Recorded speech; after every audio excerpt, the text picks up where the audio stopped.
floating in the vessel of life that is our mother's womb. We have no concept of what we can't do, just wonder and curiosity as to what we can do. And then you are born, and someone assigns a gender to you, and you begin a state of free fall. We learn that the world is no longer about limitlessness, but about limits and potential. Constricting narrow rules on gender roles, binary limiting ideas that hold you back like a choke chain, wrapped around your spirit. How to be a woman, how to be a man, one or the other. You quickly adjust to new ideas like time and gravity. You quickly forget what it means to float.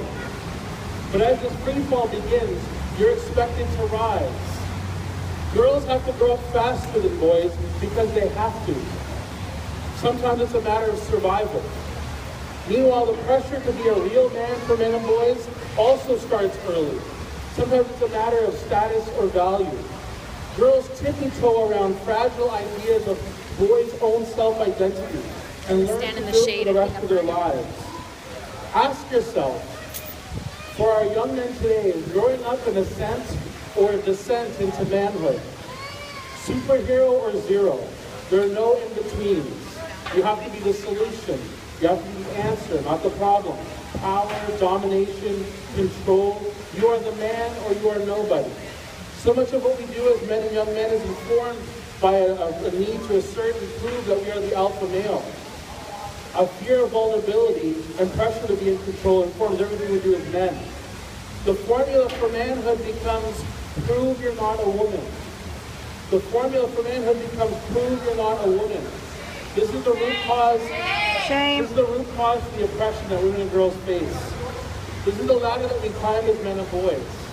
The ladder of manhood. A ladder that men, young men and boys will spend the rest of their lives trying to climb.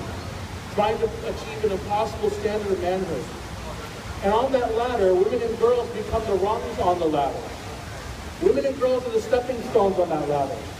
When a young man is with his friends and wants to impress the boys, he'll do something like say something derogatory towards another woman or a girl, using her as a stepping stone towards status and identity and value. When we don't value human beings, we don't hold our lives sacred with the basic element of human decency and respect. That becomes a conversation of violence, and they become targeted for violence.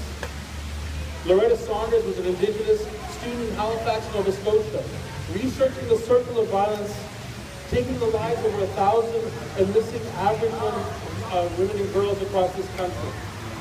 When she pulled herself into the conversation, she was pulled into the circle of violence, and her body was found a few days later. The circle of violence is indeed smaller than we realize, but we're all inside of it, and the circle is tightening around us. This is an urgent call to action. Lives lost, lives being lived in pain and sorrow, lives being extinguished in our silence. To succeed in this toxic idea of being a man is to fail as a human being.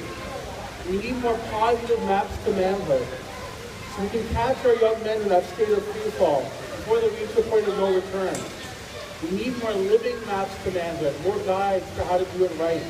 This is the work that we're trying to inspire White Ribbon, and we encourage you to inspire and grow more positive male role models. It starts with you, it stays with him. This is a conversation about us. They say the size of your actual heart is the size of your clenched fist. To open your heart is to open the clenched fist. Open up and let go. This is the way path forward, body and spirit. No path is as effective, as powerful, and as healing as love. So let's be love.